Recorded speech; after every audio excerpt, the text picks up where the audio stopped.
Après la constitution des stocks de sécurité alimentaire, il convient de réfléchir à leur bonne gestion et surtout à atténuer l'effet de la flambée des prix aux populations en cas de pénurie.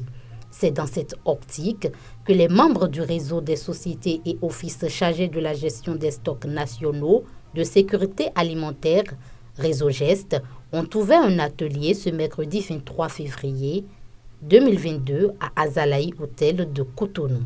Malgré l'attention accordée par les gouvernants aux questions de sécurité alimentaire, les analyses du cadre harmonisé prévoient une crise alimentaire et nutritionnelle importante en 2022 dans la région du Sahel et de l'Afrique de l'Ouest, et ce pour la 3e année consécutive.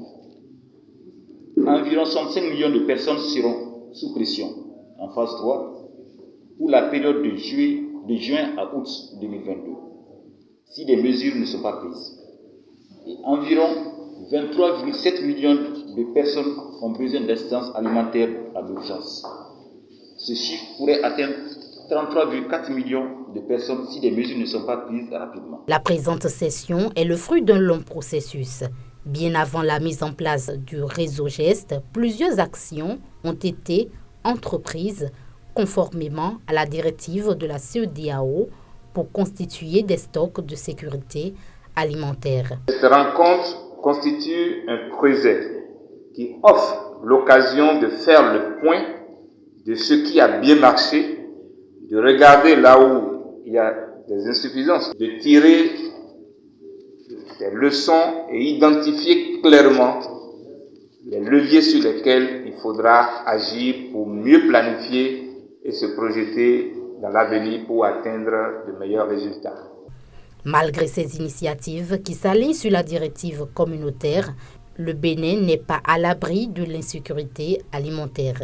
C'est pourquoi les dispositions sont prises afin que le réseau Geste assure convenablement ses fonctions.